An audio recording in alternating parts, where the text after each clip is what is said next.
రోజు రోజుకి గోల్డ్ రేట్లు పెరుగుతున్నాయి. తాకట్లో ఉన్న బంగారానికి వడ్డీలు పెరుగుతున్నాయని టెన్షన్ పడుతున్నారా? కొమ్మూరి గోల్డ్ వచ్చాక ఆ టెన్షనే పోయింది. కొమ్మూరి గోల్డ్. కాకినాడ జిల్లా తుని మండలంలోని 2026 జూన్ 6వ తేదీన అదృశ్యమైన 2 ఏళ్ల చిన్నారి Jahnavi alias Gnaneshwari.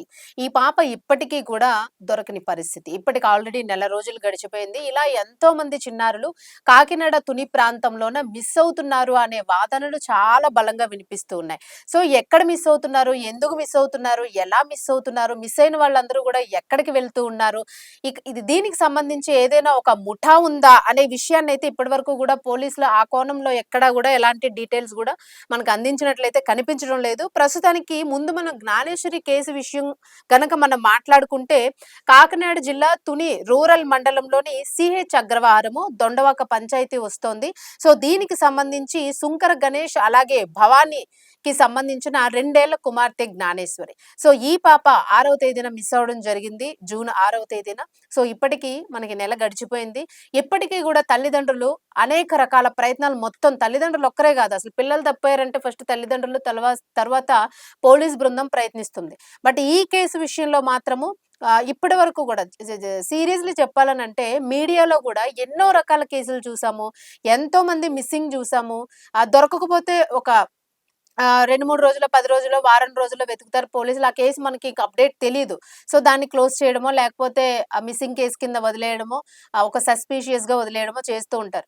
But literally ఈ కేసు విషయంలోని ఎన్నడూ లేని విధంగాను మరి ఆ పాప జాతకమే అట్లా ఉందనుకోవచ్చా, పాప తలరాత అలా ఉందనొచ్చా, లేదంటే అంటే కొంతమంది మనం అంటూ ఉంటాం, పిల్లలంటే లోక కళ్యాణం కోసం పోసి పుట్టిన కొంతమంది ఉంటూ ఉంటారు. లేదా మనం ఒక గతంలో చూసుకుంటే భూకంపం వచ్చినప్పుడు ఇల్లు మొత్తం కూలిపోయి, మొత్తం ఒక 10, 15 ఫ్లోర్లే కూలిపోయినా, కుప్ప కూలిపోయినా సరే ఆ కిందన ఒక చిన్న బేబీ, ఒక 2 ఏళ్ల చిన్నారు, 3 ఏళ్ల చిన్నారు ఆ శిథిలాల్లో ఉండిపోయి దాదాపు 4, 5 రోజుల పాటు ఎలాంటి తిండి ఆహారం లేకుండా బ్రతికే ఉంది. అందరూ చనిపోయారు. మొత్తం కిందన బిల్డింగ్ లో ఉన్న ఈవెన్ తల్లిదండ్రులతో సహా అందరూ చనిపోయారు గాని ఆ పాప మాత్రం బ్రతికుంది. మరి అలా మృత్యుంజయులు ఉంటూ ఉంటారు. సో అలాంటిది ఏదైనా ఒక డిఫరెంట్ ఆస్ట్రాలజీని అమ్మాయిది, డిఫరెంట్ హొరోస్కోప్ ఆ అమ్మాయిది జాతకమా అని అయితే అందరూ ఆలోచిస్తున్నారు. అంటే ఈ పాప పేరు ఇంత స్ప్రెడ్ అవ్వడానికి సోషల్ మీడియాలో ప్రపంచవ్యాప్తంగా ఈ పాప పేరు తెలియడానికి గల రీజన్ ఇదే ఉంటుందా, ఈ రకంగా భగవంతుడు దీన్ని ట్యూన్ చేసి పెట్టాడా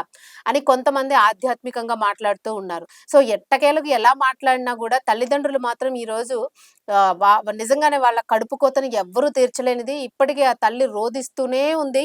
ఏడుస్తూ ఏడుస్తూ ఆ అమ్మాయి నిజంగానే కళ్ళల్లో నీళ్లు ఎండిపోయినాయి, కళ్ళు తడారిపోయినాయి, అసలు నీళ్లు కూడా రావట్లేదు ఆవిడకి. ఆ తండ్రి విషయం కూడా అట్లానే ఉంది. ఇందులో అందరిని సస్పీషియస్‌గా ప్రతి ఒక్కరిని కూడా సస్పెక్ట్ చేస్తూ వాళ్ళ లాస్ట్‌కి ఈవెన్ పేరెంట్స్‌ని కూడా దీనిలోన బ్లేమ్ చేస్తూ కూడా చాలా మంది కామెంట్స్ చేశారు. ఆ రకంగా కూడా ఎంక్వైరీ చేయాల్సొచ్చింది. ఎందుకంటే ఈ రోజుల్లో రకరకాల కేసులు, తల్లి, తండ్రి కూడా బాధ పెడుతున్న, పిల్లల్ని ఇబ్బంది పెడుతున్న కేసులు కూడా మనం చూసాం కాబట్టి ఆ రకంగా అనుమానించాల్సిన పరిస్థితులు ఈరోజు పోలీస్ డిపార్ట్‌మెంట్‌కి ఏర్పడినాయి. అలాగే సమాజానికి కూడా ఏర్పడింది. చాలా మంది ఇలా చూసి చూసి అది ప్రశ్నించాల్సిన అవసరం ఏర్పడింది. సో ఈ రకంగా పాపం వాళ్ళని కూడా బ్లేమ్ చేయాల్సొచ్చింది. వాళ్ళ అమ్మమ్మని, వాళ్ళ మామల్ని, వాళ్ళ రిలేషన్స్‌ని, పని చేస్తున్న వాళ్ళని, అసలు ఆ చుట్టుపక్కలకి వచ్చిన వాళ్ళని, ఎక్కడి నుంచో తోటలో పిక్కలేరుకోవడానికి వచ్చిన వాళ్ళని, ఇలా ప్రతి ఒక్కళ్ళని కూడా అనుమానించాల్సొచ్చింది. ప్రతి కెమెరాని చెక్ చేయాల్సొచ్చింది. అలాగే భారీగా దాదాపు 12 ప్రత్యేక పోలీస్ బృందాలు, ఇంచుమించుగా 400 మందికి పైగా సిబ్బంది నిరంతరం శ్రమించారు. అడవుల్లో తిరిగారు, ఇంటిని వేటాడేశారు, గుట్టల్ని, కొండల్ని, లోయల్ని, అక్కడున్న చిన్న చిన్న బోరుబావుల్ని, చెరువుల్ని, ప్రతి అంశాన్ని కూడా అక్కడ వేటాడారు. అయినా కూడా ఎక్కడ అసలు నిజంగా ఎట్లా అంటే ఆపరేషన్ టాయ్ అని పెట్టారు. అంటే బొమ్మలతో వేట. అడవిలో జంతువులు లేదా కొండ చిలువలు గాని, ఏవైనా మృగాలు గాని ఇలా ఎత్తుకుపోయే ఛాన్స్ ఉంటే ఈ బొమ్మల నిండా గూడా మాంసాన్ని నింపి అక్కడ మిస్ అయిన ప్రాంతంలోన పెడతారు. సో, నైట్ వాటి కోసం నైట్ కెమెరాస్ అనేవి ఏర్పాటు చేస్తారు. అవి ఒకవేళ వచ్చి పట్టుకెళ్ళుంటే దాన్ని ట్రేస్ ఔట్ చేస్తారు. ఎక్కడి వరకు ఈడ్చుకెళ్ళాయి, ఎక్కడి వరకు తీసుకెళ్ళాయి, లేదు దాన్ని తర్వాత తిందామని కొంత తిని మళ్ళా ఏమైనా కప్పెట్టుకున్నాయా, అంటే కప్పి పాతిపెట్టుకునే జంతువులు గూడా ఉంటాయి. సో, అట్లా ఏమైనా చేశాయా? ఇలా అన్ని రకాల కోణాల్లో గూడా ప్రయత్నం చేశారు గానీ ఎక్కడా కూడా ఎక్కడ అసలు కించిత్ ధూళి కణవంత క్లూ కూడా అక్కడెక్కడ దొరకలేదు. అలాగే టెక్నాలజీని వాడారు. దట్టమైన పొదలు, కొండ ప్రాంతాలు, అలాగే థర్మల్ డ్రోన్ కెమెరాస్‌ని వాడారు. స్నిప్పర్ డాగ్స్‌ని వాడారు. అన్నింటిని వాడారు. అయినా కూడా ఎక్కడా కనిపించలేదు. అలాగే చిట్ట చివరికి ఇంక చేసేది లేక రూ. 1,00,000 బహుమతిని కూడా ప్రకటించారు ఇంచుమించుగాను నగదు బహుమతిని. అయినా కూడా ఎక్కడ దొరకలేదు. మరి కిడ్నాప్ కోణంలో, అలాగే అడవి జంతువుల దాడి, ఫోన్ కాల్స్ డేటా అన్నీ మొత్తం అన్నీ గూడా వెతికేశారు. 10, 20 కిలోమీటర్ల మేర విస్తరించి ఉన్న అటవీ ప్రాంతాన్ని మొత్తం గూడా క్రూర జంతువులేమైనా వాటి బారిన పడిందేమో అని మొత్తాన్ని కొన్ని వందల ఎకరాల్ని వాళ్ళు సెర్చ్ చేయడం జరిగింది. అయినా గూడా పాప ఎక్కడ కనిపించలేదు. ఇదంతా మీకు తెలిసిందే అయినప్పటికీ గూడా మరలా ఒక్కసారి గుర్తు చేసుకోవాల్సిన పరిస్థితి ఇప్పుడు ఏర్పడింది మనకి. ఎందుకంటే పాప మిస్ అయ్యి ఈ రోజుకి నెల రోజులవుతోంది కరెక్ట్‌గాను. జూన్ 6వ తేదీ, జూలై 6లోకొచ్చేసాం మనం. సో, ఈరోజు ఆ తల్లి విపరీతంగా రోదిస్తుంది.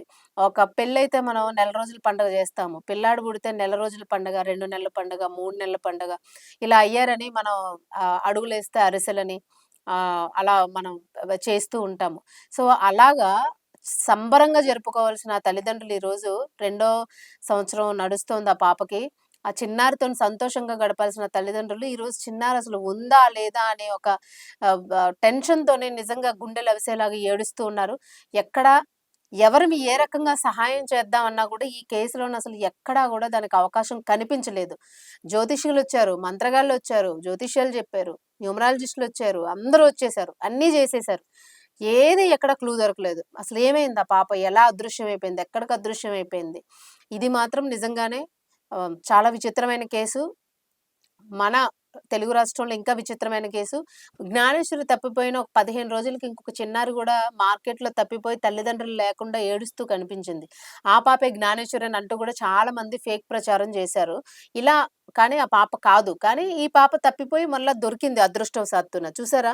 మనం ఎంత వెతుకుతున్నా జ్ఞానేశ్వరి దొరకలేదు గానీ, వేరే తప్పిపోయిన పాప అయితే కనిపించేసింది. సో, మరి ఆ ఫేట్‌ని భగవంతుడు ఎలా రాసాడో పాప ఫేట్‌ని, తలరాతని ఇంతకన్నా మనం వేరేలాగా దాన్ని అన్వయించలేకపోతూ ఉన్నాము. సో, ఎక్కడున్న పాప ఒకవేళ నిజంగానే బ్రతికి ఉండాలనే కోరుకుందాము. ఈరోజు ప్రస్తుతానికి తల్లిదండ్రులు గత వారం రోజుల నుంచి గూడా పోస్టర్స్ కూడా వేసి అనేక ప్రాంతాల్లోనైతే మాత్రం మళ్ళా దానికోసం ఆపరేషన్ చేస్తూ ఉన్నారు. సో, తల్లిదండ్రులు, పోలీసులు, అధికారులు, గవర్నమెంటు వెతికి వెతికి అలిసి విసిగి వేసారిపోయినా సరే మంత్రులు గూడా దీనిలోకి దిగిన పరిస్థితి మనం చూసాము. సో, అయినప్పటికీ కూడా ఈ రోజుకి తల్లిదండ్రులు పోస్టర్స్ అంటించి పాప ఎక్కడైనా కనిపిస్తే మా పాపను మాకు అప్పగించండి. మీకు రూ. 1,00,000 బహుమతి అప్పజెప్తాము. ఒకవేళ మీరే గనక తీసుకువెళ్ళుంటే మీకు శిక్ష పడకుండా మేం మాట్లాడతాము ప్రభుత్వం అధికారులతోని. దయచేసి నా కూతుర్ని మీ కూతురు అనుకోని, మీ ఇంటి ఆడబిడ్డ అనుకోని నాకు అప్పజెప్పండి. ఆ పాప లేని బ్రతుకు మాకు లేదు అని రోదిస్తున్న పరిస్థితి అయితే కనిపిస్తుంది. పాపతో పాటు ఇంకొక చిన్నారుంది. పాపం ఆ పసిపిల్లని పట్టించుకోలేని పరిస్థితులు అక్కడ కనిపిస్తున్నాయి. పాప వేదనలోన ఆ పిల్లని పాపం పట్టించుకోలేకపోతూ ఉన్నారు. సో, మరి నిజంగానే అత్యంత దారుణం. అందరిని దీనిలో అనుమానించారు. అందరిని వెతికేశారు. అన్ని కెమెరాస్ వెతికారు. ఇంకా కీలకంగా ఉన్న డాగ్‌ని కూడా రకరకాల పరిశోధన చేసి ఆ కుక్కకి కెమెరాలు పెట్టి దాన్ని అక్కడికి పంపించి, ఇక్కడ పంపించి మొత్తానికి లాస్ట్‌కి ఆ కుక్క కూడా మరణించింది. బట్ చిన్నారి మాత్రం లేదు. అయితే కొంతమంది అన్ని కిలోమీటర్ల దూరాలు, ఇన్ని కిలోమీటర్ల దూరాలు అని చెప్పారు. కొంతమంది పాప ఇదిగో వైజాగ్‌లో ఉంది. పాప అరకులో ఉంది. పాప ఒరిస్సాలో ఉంది. అని ఇలా రాంగ్ ఇన్ఫర్మేషన్ ఇస్తూ, రాంగ్ థంబ్స్ పెడుతూ చాలా ఇబ్బంది పెడుతూ ఉన్నారు. అలాంటి థంబ్స్ పెట్టడం వలన కూడా రాంగ్ పోర్ట్రేషన్ జరిగి నిజంగానే పాపొచ్చేసిందా? ఏమో ఇలా పెట్టారు గదా! వచ్చేస్తుందా అని నిజంగా తల్లిదండ్రులతో ఒక రకంగా ఆడుకున్నారా అన్న ఎంత చిత్రంగా ఆడుకుంటున్నాడు దేవుడు గూడానన్న ఫీలింగ్ వచ్చేస్తుంది. ఎందుకంటే ఈ మీడియాలో థంబ్స్ చూసి సగం వాళ్ళు నిజంగానే ఏమో అయ్యుండొచ్చేమో అని. అంటే ఈ మనకి పులి కథ ఉంది. పులి పులి అని అరిస్తే ఆ తల్లి 2, 3 సార్లు తెలుసు మనందరికీ చిన్నప్పుడు చదువుకున్న మూడోసారి పులొచ్చి మింగేస్తే ఏమి చేయలేని పరిస్థితి. అలాగా ఆ ఆవు పులి కథలాగా అయిపోయింది ఇక్కడ పరిస్థితి. మనకి అడవిలోన పులి కథలాగా అయిపోయింది. చిన్నప్పుడు ఆ కథకి సంబంధించి నీతి ఏదైతే ఉందో అలాగే అయిపోయింది ఇప్పుడు పరిస్థితి. ఏ రోజు తమ కూతురొస్తుందా అని ఎదురు చూస్తూ ఉన్నారు. తల్లిదండ్రులు ఒక్కళ్ళే గాదు, కుటుంబ సభ్యులే గాదు. ఆ ఊరంతా ఎదురు చూస్తుంది. చుట్టుపక్కల ఉన్న గ్రామాలు ఎదురు చూస్తూ ఉన్నాయి. ప్రపంచం మొత్తం సోషల్ మీడియాలో ఎవరికంటే ఈ వార్త పడిందో ప్రతి ఒక్కరు గూడా ఎదురు చూస్తూ ఉన్నారు. అందరూ ఆ దేవుడిని చిన్నారి జ్ఞానేశ్వరి, బేబీ జాహ్నవి ఎక్కడున్నా సరే నిండు నూరేళ్లు ఆయురారోగ్యాలతో ఉండాలి అనే కోరుకుంటూ ఉన్నారు. ఒకవేళ ఎవరి చేతుల్లోనైనా దయచేసి ఉంటే, కావాలనే మీరు కిడ్నాప్ చేసి ఎత్తుకుపోయి ఉండే ఈ న్యూస్ మీరు గనక చూస్తూ ఉంటే, మీకు ఇవ్వడం ఇష్టం లేదు వెనక్కి అని అనిపిస్తే ఒకవేళ పాపని దయచేసి ఏమీ చెయ్యొద్దు. పాపని జాగ్రత్తగా చూసుకోండి. ఇంక అంతకన్నా ఏమి చెప్పలేని పరిస్థితి. మీరు ఒకవేళ రావడానికి పోలీసులు పట్టుకుంటారేమో, శిక్షిస్తారేమో అని భయపడుతూ ఉండుండొచ్చు. ఒకవేళ అలా భయపడాల్సిన అవసరం అయితే లేదు. ఎందుకంటే వాళ్ళ తల్లిదండ్రులు గూడా చెప్పారు, ఎలాంటి కేసు అవ్వకుండా మేము మీరు అని తెలియకుండా అట్‌లీస్ట్ మా పాపని మా గుమ్మం ముందు విడిచిపెట్టి ఎళ్ళిపోండి. మీకెలాంటి ప్రమాదం రాకుండా మేము చూసుకుంటామని హామీ ఇచ్చారు. మరి నిజంగా ఎవరైనా ఇలా తీసుకెళ్తే దయచేసి వాళ్ళ ఇంటి గుమ్మం దగ్గరైనా ఎవరు చూడని టైంలోనే విడిచిపెట్టేయండి. ఇప్పుడైతే అక్కడ ఎలాంటి పోలీసు నిఘాలు అవి ప్రస్తుతానికి అంతా చల్లారినియి. విడిచిపెట్టి వెళ్ళిపోండి అని కోరుతూ ఉన్నారు. అవకాశం ఉంటే అది చేస్తే మంచిదే. లేని పక్షంలోను మాత్రం పాపకి ఎలాంటి హాని తలపెట్టకుండా మీరు చక్కగా పెంచుకోగలిగితే ఇంకా మంచిదే. పాపని ఇబ్బంది పెట్టకుండాను. ఇంకెంతకన్నా వాళ్ళేమి కోరుకోలేని పరిస్థితి అయితే ఇక్కడ కనిపిస్తోంది. అందరూ గూడా అదే అంటూ ఉన్నారు. పాప ఎక్కడ బ్రతకాలనుందో, ఎక్కడ ఎదగాలనుందో, అమ్మాయి జీవితం ఎక్కడ రాసిపెట్టుందో అని. అంతేగాని పాప లేదు అని మాత్రం ఎవ్వరికీ ఏ మనసుకి గూడా ఎక్కడ 0.1% గూడా నెగెటివ్‌గా అనిపించడం లేదు. సో, ఇది ప్రస్తుతానికి జ్ఞానేశ్వరి గురించి తెలిసిన అప్డేటు. పాప అయితే ఇప్పటికి గూడా ఇంకా ఇంటికి చేరుకోలేదు. మీకెవరికైనా ఒకవేళ పాప ఇన్ఫర్మేషన్ గనక తెలిస్తే వాళ్ళు పోస్టర్స్ వేశారు. మీకేమైనా పాపలాగా ఎవరైనా కనిపించినా, పాప కనిపించినా వెంటనే నంబర్స్‌కి పోలీస్ టోల్ ఫ్రీ కాకినాడకైనా సరే మీరు గవర్నమెంట్‌కి ఏ గవర్నమెంట్ నంబర్‌కైనా ఫోను చేసి మేము ఇలా పాపను చూసామని రైట్ ఇన్ఫర్మేషన్ ఇవ్వండి. దయచేసి దీన్ని కూడా ఆటల్లా చేసి, ఆకతాయి పనులు చేయకుండా రైట్ ఇన్ఫర్మేషన్ ఇవ్వగలిగితే చాలా సహాయం చేసిన వాళ్ళవుతారు. వాళ్ళే కాదు మీడియా గూడా ఇదే అభ్యర్థిస్తోంది.